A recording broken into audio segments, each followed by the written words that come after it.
Hey, welcome back to Passion Yappers. Chelsea here, and I am so excited to share this episode with you where we got to speak with #1 Amazon and USA Today bestselling author Trilina Pucci. Before becoming a romance author, Trilina was a professional dancer. These days, she emotionally choreographs people's lives instead on paper. Most days, you'll find her writing spicy love stories, creating playlists she absolutely doesn't need, and convincing herself that staying up until 2 a.m. to finish a book is a perfectly reasonable life choice. Her big, loud, rambunctious Italian family has provided plenty of inspiration over the years. In fact, she may or may not have stolen a few names from her Mafia heroes, allegedly. Trilina is a storyteller. She tells stories that make you laugh unexpectedly, the kind that punch you right in the feelings, the kind that leave you staring at the ceiling at 1 a.m. thinking about fictional people like they're real. We hope you enjoy this sweet little conversation. Happy listening. Welcome to Passion Yappers, Trilina. Thank you. Oh my God, it's so good to see you. You've been freaking busy, my lady. Always. Yes, always. Why don't you tell us, what's going on with you right now? What is going on within the bookish world? I just released a book called Coming in Hot. It's like I have 2 love letters for readers this year. Coming in Hot was one of them, and Scrooged is the next one, coming out in October. And they're literally just love letters for readers. So we're not putting a lot of stake into their release or how they're going to do. I wrote them because girly pops were asking me in my DMs nonstop to write this specific stuff. And I was like, all right, fine, I'll do it. And so I just did it for them. So for all the people who have been in my DMs about Scrooge and have asked me to write a reverse age gap, there you are. Books. And I'm all done with White Shoes now. But after that, you're all done with White Shoes now? You're all done? Yeah, that's all. You're not going to do it anymore? Ever. Ah, okay. Well, I read Coming in Hot last night, and I liked it, and I now want to know, what's your beef with White Shoes? I think it's awesome. I just don't. If you want more, there's Not So Lucky and Tangled in Pencil and Freeland. I got a whole bunch for you. I'm not the kind of writer. There are multiple kinds of ways to be writers, and none of them are wrong. You do you. But for me, it feels stifling to have to sit in one box all the time. So I am even if I had to do I write sports romances, it would drive me crazy to only be able to write sports romances, or or even take it down even more niche. I only write hockey or I only write football. I would feel so stifled creatively, and I just can't do that. So I write whatever I'm feeling at the time, whatever stories in my head at the time, whatever feels cool at the time. That's what I write, and I just roll the dice that people are going to think that it's cool too. Had a good time in White Shoes, but I don't want to do that choreography anymore. I'm all done with that. I mean, it is a lot of choreography. Yeah, I mean, a lot of people. I did Tangled, big hit. I did Not So Lucky, even bigger hit. 3 Ways, big hit. They loved it, but everybody always asked me for swords to cross. They were always asking for male, for an entire relationship, an entire poly relationship. And I was always like, no, I don't, this is this serious. This is how it is. It doesn't make sense for me to just change it up for these characters all of a sudden. Even though, let's be real, if that many people are in a bed, everybody's touching. So I don't know. But I was like, I don't know. And so I sat with it for a long time. And then I was like, okay, they've been asking me forever. So I did Coming in Hot. That was my way of being okay, here you go. I'm giving you everything you've ever asked for. I gave you being workshops. I gave you the threesome. I gave you all the stuff. And I gave you and the swords crossing, and now my hands are dead. And people say, we just want one more time with things. I'm like, here you go for Scrooge. And now I've wrapped it up. There you go. And maybe in the future there'll be a character that pops into your head and that will happen. But I feel like it's no. The thing is, I love the fact that you are able to it's such a flex to be able to hop genres, right? The fact that you're able to go I'm gonna do more of a dark campy rom-com, oh my God, you're gonna do that, and then you're I'm also going to do White Shoes sword cops. That's impressive. and also do all of it hilariously. Yeah, I will say that Coming in Hot did give all the things. It was very to the point. Yes. And yeah. Yes. I wrote a real erotica this time. Yes. There was no plot. There was none. It was a little snippet. It was a short story. I told everybody it was a novella. I tried to be as upfront as possible that it was erotica. It's very, very dirty, guys. very, very good. And I thought everybody would enjoy themselves, and I guess they have. The audio comes out next year for everybody. Just because when you're writing indie, it's really difficult. Like, they have you when you go to Trad, I don't think a lot of people know this, but they box you into a contract in the front and the back end of your book. So if my book comes out in December, I can't publish anything from like June through December, and then I can't publish anything from December through June. Like, they box you in like 6 months in, 6 months before. And so I finagled a little bit and said, can I put this book out in July? So I was just kind of like, I can't put this out yet. I have to wait until I have to push it. And they were like, yeah, we understand. And they were really cool about it. So I put it out in July. But originally we were going to put it out in the beginning of, it was supposed to come out in like the beginning of June. I had to get special permission for like Scrooge to come out in October. And like, they've been very nice to me. That's all Tangled into people. It's a real short story. Like, it's a real short story, but you have to have read Tangled to understand it. Like, there's no, it's just a really juicy, fun. It's like, it feels like a bonus story. It's short, but I think people will really enjoy themselves. And it didn't feel like an Amazon release. You know, it wasn't. I don't even think it's long enough for me to make into a paperback. I'm gonna try, but I don't think I'll have to make the words like this big. But I thought that's like a real love letter for the Tangled fans. So I love that. Here you go. But I'm gonna release it just on my website so people can just pick it up there.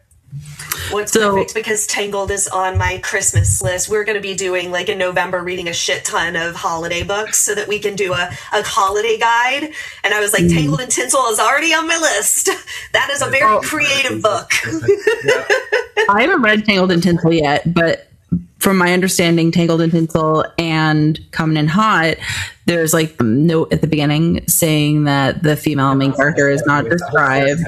Yeah, not described, so that you can like kind of imagine like what you want to, like yourself or whatever. Can you talk a little bit about that choice? I was watching, it was actually something that was born off of TikTok. I was watching a TikTok and there was a lot of, some girl, bless her soul because people ate her up, but some girl has, she posted, she couldn't read people of color because she couldn't identify with them. They weren't relatable to her. I saw that. Yep. Mm-hmm. It's a long time ago, and people lost it in the comments. Like, they were just like, what are you talking about, sis? Like, what is happening right now?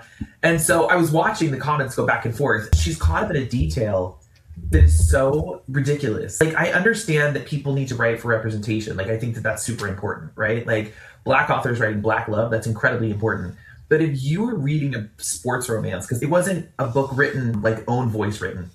Gotcha. And she was like, that's what took her out of the story altogether. Not the fact that nobody ever talks about going to the bathroom. So like, nobody's taking a shit the entire 300 pages of reading. Like, they've all died. Okay.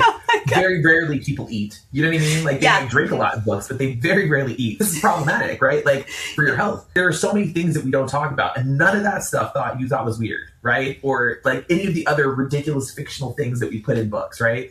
You know, the fact that like a billionaire can spend all his time with you and he never works. Like, how to be a billionaire? Like, what's he? But the fact that in one line mentioned to be not looking exactly like you were like, whoop, cannot relate. Like, that's wild to me, right? Like, where? And so I was just like, I was thinking about that, and I thought, wouldn't it be nice? Because I never put myself this is my personal choice, but I never put myself in a lane in which, like, I don't write about Black love, even though I'm a Black woman. Like, and I do identify as a mixed race person, but I also am very proud of being Black and very proud of being Spanish. So like, I never write like Black love stories because I look like this, and my husband is Italian. I don't. That's not something that I know about. Do you know what I mean? So I never put myself in that lane, and I think there are people that need to speak about that and write about that and represent that. All of those things are wonderful. But what I thought I could do in this purpose of this is, I thought, wouldn't it be cool if I wrote a book and I just let people self-insert? Because wouldn't it be cool if then they had a conversation with each other about what they liked? And if we keep having conversations, like, that's the bridge I could build. Because that's all I'm looking for. It's like,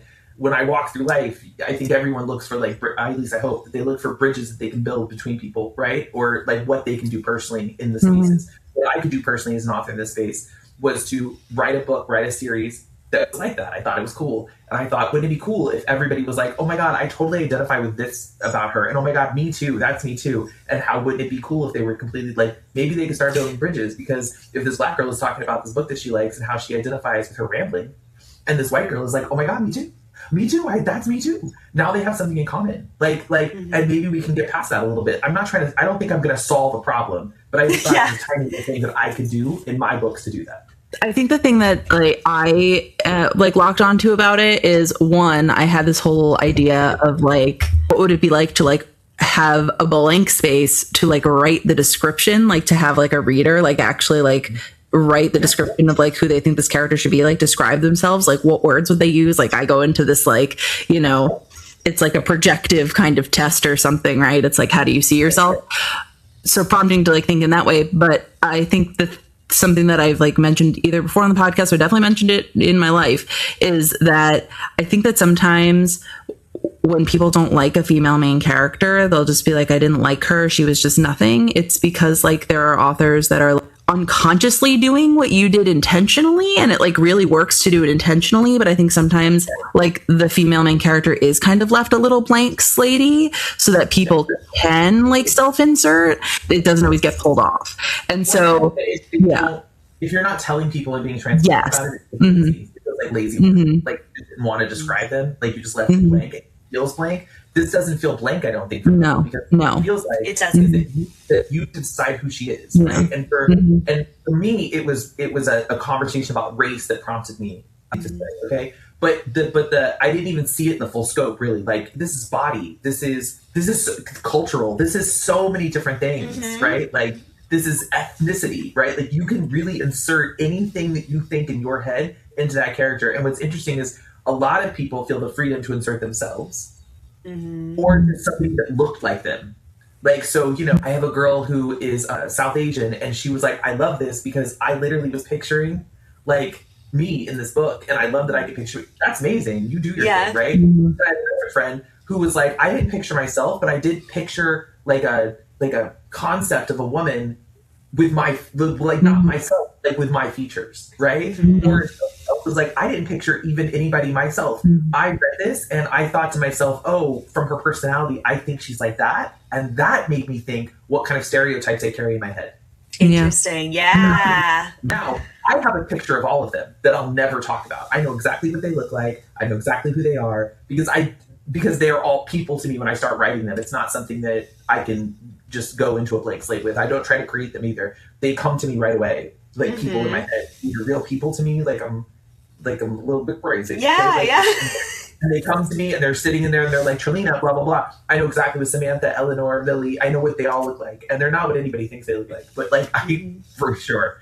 But I know exactly what they look like. I love hearing all the things that with people, and I love the freedom that it gives. I think people thought that I was doing it so it could be spicy. That was the least of my concerns. I didn't actually care about that because I think everybody is for themselves, no matter what the heroine looks like. If they like the spicy scene, they're all thinking about the guy. They're never thinking about probably sex in general. But like they're all thinking about how hot he is and how it made them feel, like how their stomach fluttered a little bit, like when they were listening to his voice or they're reading in the paper. Sex scenes very rarely, and that's something that is so sad to say, but sex scenes very rarely when women read them are about the woman. It's about the guy. Because I know this to be true because the books where I have men who the sex is in their point of view always do better than when the sex is in the woman's point of view.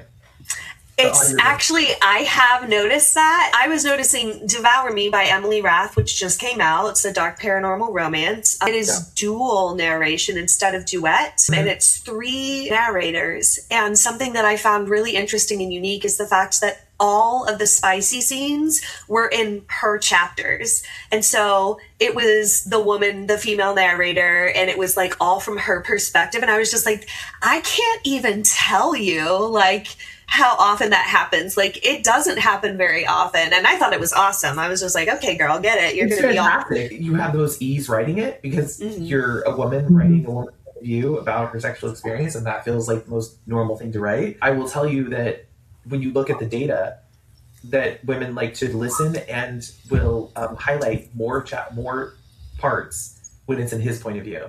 Well, I see it. Being invited to like imagine what the female main character looked like. You're given like her age and things, right? And I'm a fat person and I read a lot of like plus size kind of books, and I think it is like really powerful for me to like hear the descriptions of women's bodies coming from like their partner. About like, I really enjoy when I hear, because sometimes they'll be like, oh, this character's fat, and then everything will just like proceed as usual, and sometimes like it's like they reduce it down to a trope. Yeah, and other times it's like we are like calling out like specific like the look of the actual body that is being described, and like I make a distinction there. And so like I went to like a body positive kind of place, being like, oh, this character could like look like you, and like that also is really like, that speaks to like my stuff that I get out of reading, like my personal like things that I hold on to.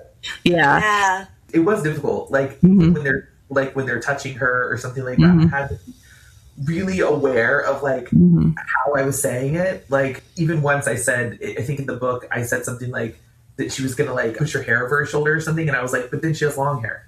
Do I want her to have long hair? Like, do I even want to give that much away? And so like I was like, I really battled with that stuff as I went through the book, because I wanted to make sure to keep her as ambiguous as possible. We did the fan art, we did like a special edition book. I was like, she has to be in the shadow. You can't see any part of her. There can be nothing that gives her away, as in like size or like color or like ethnicity or like anything. I don't want any marker. She has to be a shadow person. Like, and it was a really hard, and it was down to taste. I was like, if this could be something that swayed more towards this culture or this culture, I don't want it. Like I was literally like, it was so hard to come up with like fan art and stuff like that. And at some point with the fan art, it was, they did like there's a special edition cover where she's like in the window and like there are 4 of them outside. And I sat with it for a long time because it was really hard to like not overwhelmingly people wanted her on the cover. And I was like, I just don't even want to put her on the cover. I just want to put the 4 guys on the cover, which is why the fan art only has the 4 guys. Like she's not there. But then I was like, I don't want to be male centered, but at the same time, I want to keep her ambiguous because the cover still sits with that she's in the window and it's a certain kind of silhouette, and that bugs me. And so it still bugs me, but it's like, I felt like I was like, well, it's a special edition, whatever. It's unpublished now, so it doesn't matter. But like, I mean, that's when you just pull out the grippers, like just the feet, man. Like there you go. Right? Like it's hard to do, but it's also hard to like do on a large scale, right? But I did it for not so much. I kept her completely ambiguous. I did it for 3 ways.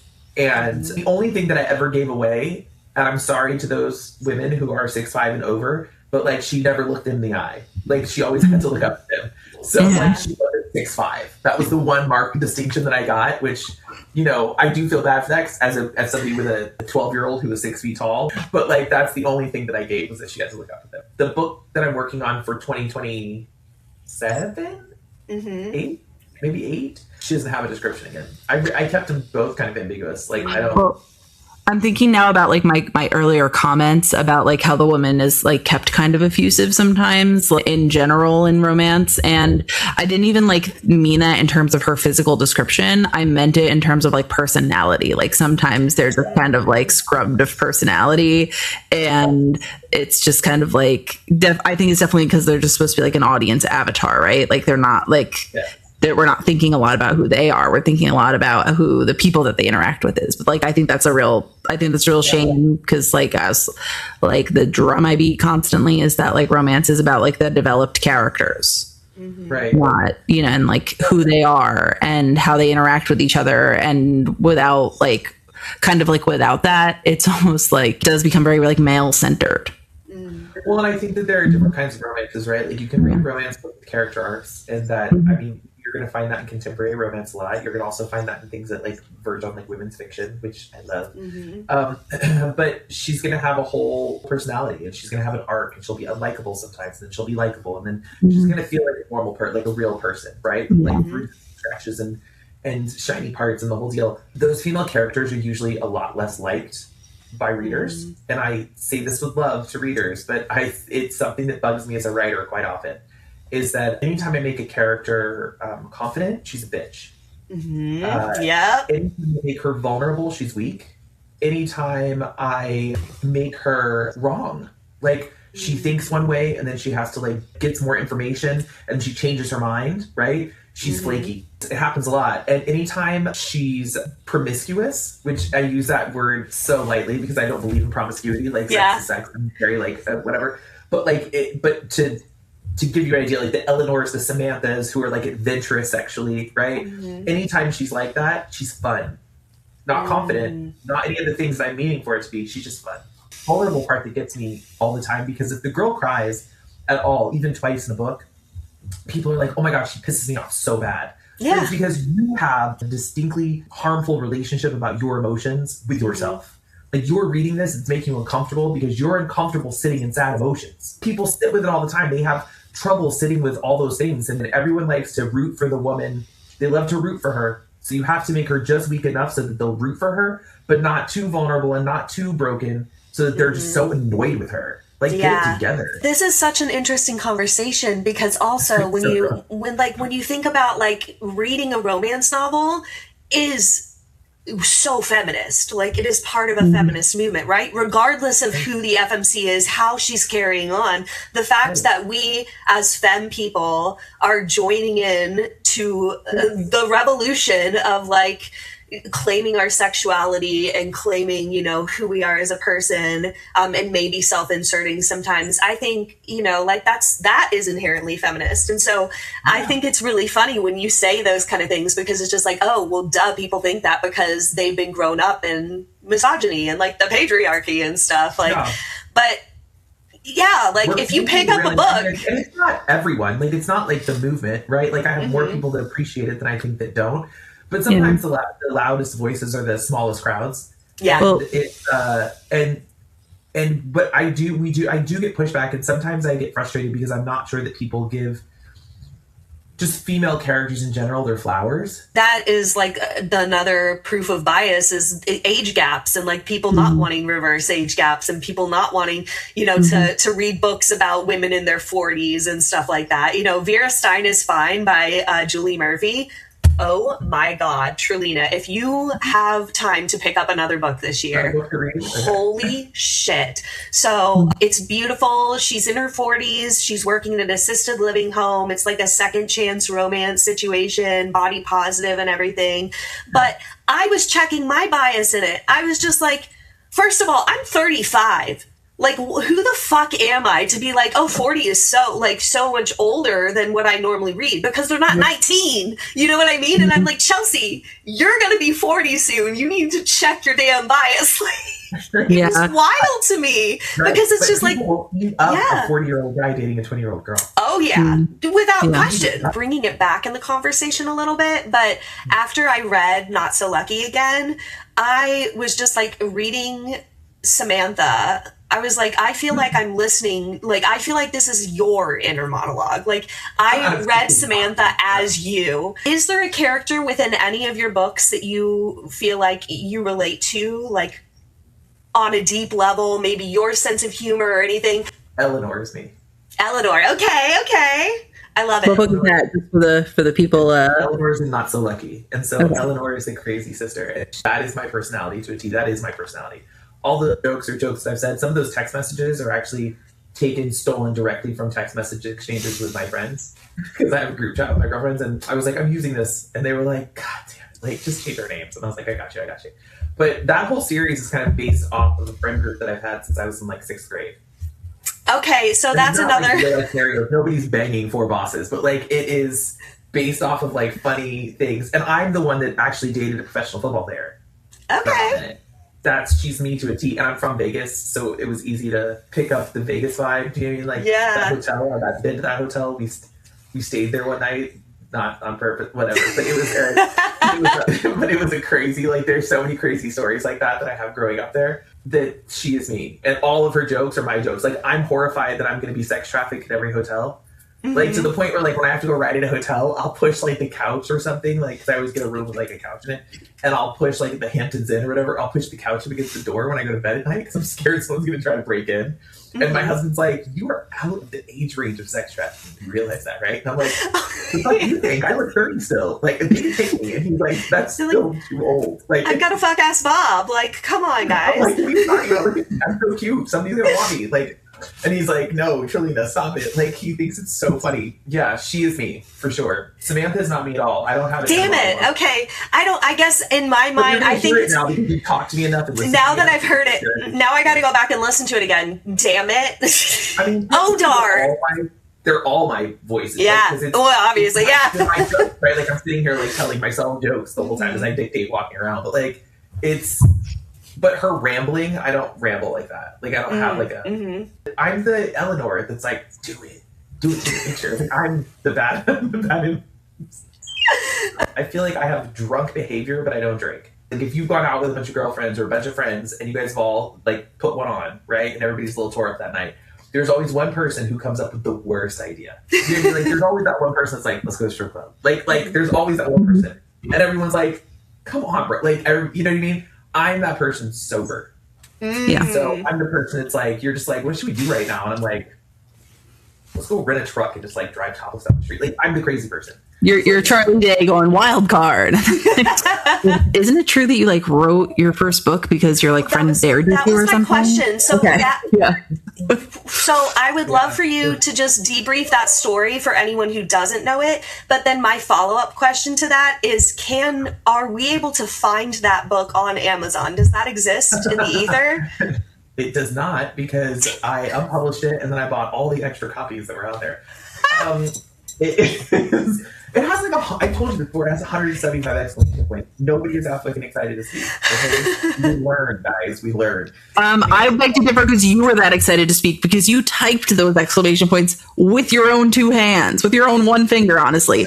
Like, do you want to have lunch? Yes! 100 exclamation points. Like, I'm so excited to eat. I just ate, like, I'm probably gonna snack in my hand, and I'm like, yes, like, but that's how I did my first book. I was everything was like super excited, and I was like, I don't have time to edit this. This is wild, and I had it professionally edited, by the way, just FYI, and it still had all those exclamation points. It was my first book, but it did well. Anyway, here's the story. Yeah. I used to be a professional dancer. I got injured. I come home, find out I can't dance anymore. Months go by. I'm going through rehab. I'm sitting at a table with all my girlfriends, going, what am I going to do with my life? Because I'm only qualified to do pirouettes. What do I do? What's that job? I don't know. Like, so we start going around and I say, you know, I want to have a job like I had before where it doesn't feel like a job, right? Do what you love and it doesn't feel like work. Well, I did what I loved. Okay. And I never felt like I was working. It was an incredible experience. Now I want that again. Like, could somebody be that greedy to have that twice in their life? I don't know, but I'm going to try. So we're sitting there, we're writing up things that I'm at. You know how to go through a party. You're a great hostess. Ooh, maybe I should be an event planner. Blah, blah, blah, blah, blah, blah. Like, everybody's throwing things out. My friend Dion, who said, you're a talker. You've always been a talker. You're a storyteller. Everyone loves to hear you. Like, you go into a room and you say, I got a story. The room goes quiet. They're ready to hear. Have you ever thought about being a writer? And I was like, I don't know. Like, I don't know. That seems like, is it kind of a boring job? I don't know. Like, do you think I could do that? Like, and I was kind of hemming and hawing about it. And Gretchen read that as insecurity. And she didn't like that look on me. Okay. And so she knew that part of my personality is challenge. If I'm not continually challenged, I'm uninterested in things. Mm-hmm. Okay. So she said, no, she could never do that. She'd have to finish it. That'd be too hard. Now, I am a finisher of things, by the way. I don't have projects undone. I am a finisher always. And I was like, bitch, who are you talking to? Like, you sit on the throne of lies. Why are you trying to say this about me? Like, get me on your I could not believe that she said that. And I was like looking at her across the table, like, what? And she was like, I'm just saying, it feels like it might be hard for you. And I was like, and then I wasn't going to see her for like a really long time. It was like over a year. And so I was like, okay. So I sat and I wrote a book out of spite, just to be petty. And then I went and got the best cover for it. And then I started doing research, like, how do I do this? And I got it edited. And I was like, you know what? I'm going to up the ante. I'm going to publish this bitch on Amazon. And then she's going to come back and I'm going to hand her my fucking paperback and be like, there you go. Funny story about the paperback. Always understand how they lay out, because I did not understand what page counts meant. And I formatted my book and I sent it off and I got a pamphlet back. Oh, no. Because I made it too big. And I was like, oh my God, that's embarrassing. Anyway, but I got these books and I was like, I did it. And then lo and behold, because I'm a competitive individual by nature, not competitive as I want other people to lose, I just like to always win. Yeah. We can also both win. We can both be standing on the first place spot. I just want to be there too. So, and because I'm a competitive person by nature, I was looking into like book things. Like, how do I get people to read my book? How do I get it up there? Like, how do I get people to sell this? I just wanted to be able to be like, look, I sold 1,000 copies, ho. Like, that's it. And instead, I accidentally put it in the hands of somebody because I'm an extrovert and was dropping it in people's DMs, being like, hee hee hee, ha ha. And somebody read it, and it ended up at 36 on the charts. My fucking video. It didn't deserve to. It didn't belong there. But that's so cool, though. And now here you are with all these books, and you got one coming up. You already spoke a little bit about Scrooged. You're gonna love it. It's Mafia romance. Mm-hmm. It's a little bit. It's funny, but it's also super sexy, and I love those two characters. They're my favorite. I challenged myself as a writer for this book because of all the shit that is happening in AI right now. What AI can't do is ever look forward. It can only look backward, right? It can only give you a snapshot of what's already happened.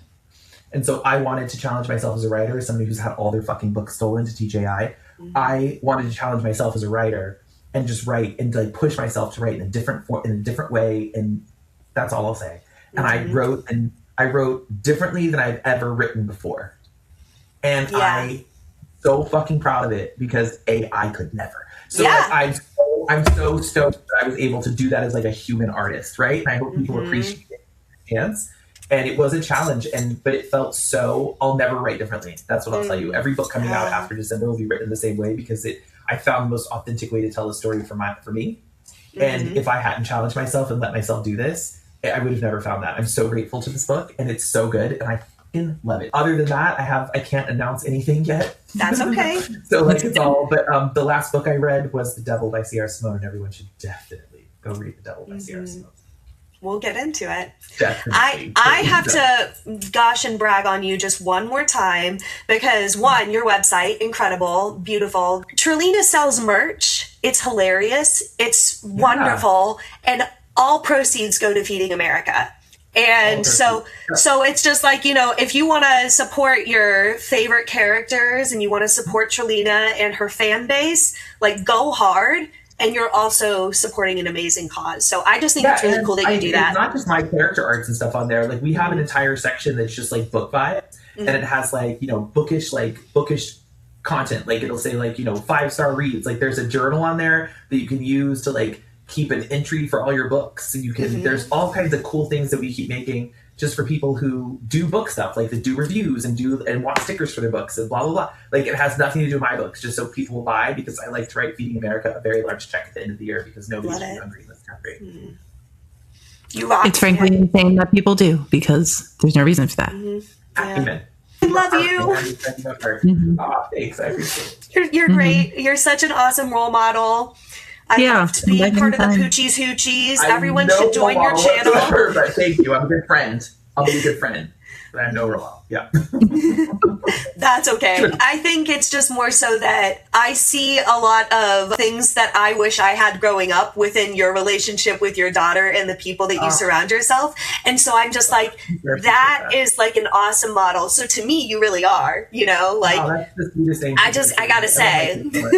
So I love my kids so much. I love you for saying that because that is the thing that I could talk for hours about my kids because I like them so much as people. I love them so much. Like I literally had an entire 3-hour political conversation with my son yesterday where he was like taking me through what he thought the problems of the world were. And I was so the common denominator in everything that he said was that he felt like humanity was lacking. Like we just need to like be better to each other. And I was so, for a 15-year-old boy to sit across from you and talk about how we need to be better to each other, I felt like I'd won the lottery. Like literally I was like, that's awesome. Yeah. Like I was so happy about that. Do you know what I mean? Like I was so proud of that because he learned that from watching his father.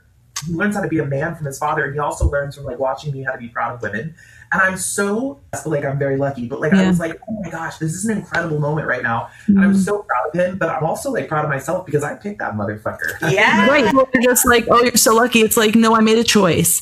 And also I think that like a lot of people don't even know that they can make a choice. And that's like in romance, right? Like, yeah, we know this is not real, but that doesn't mean it shouldn't be, or that we shouldn't like do our best to get there. So, like not everybody's a billionaire, or like nobody wants to date a guy in the mafia.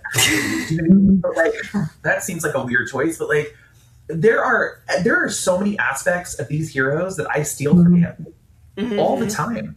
Yes, all the time. I love it. Maybe this is in your real life. I'm like, well, no, because I didn't, like I'm not marrying a famous football player, but like there are aspects of my husband and I. Like when we first got together, he was very busy and I was very busy. And that conversation that Crew and Eleanor have on the rooftop, where they talk about how they're in a place in their life right now where they don't feel like they could be good partners to other people because they need to focus on themselves. It's a real adult kind of conversation that they both are in the same place, where I don't feel like I could give you 100% of who I am. And that feels like shitty. So I don't date people like that. I don't try to get into relationships because I'm not trying to like, I don't have it in me, and it's not fair as a partner to walk half-ass into something. Mm-hmm. Right? They have this conversation on the roof, and it's an adult conversation. That's a fucking conversation that my husband and I had. Mm. I was like, I'm not sure I can give you 100% of who I am because of where I am right now. And he was like, fair, because I don't feel like that either. And we just decided to like chill. And then 4 months later, we moved in together. But whatever, we're an anomaly. But like, we were upset. Oh my God. But that is the kind of like that. Those are real. I pull things from him all the time, like how gentle he is with me and how he is not gentle with the world necessarily. Like that man is a giant, and he is a CEO. And so I once went to his work, and they were like, "Did you know that somebody came in to interview once and he made him cry?" And I was like, "What?"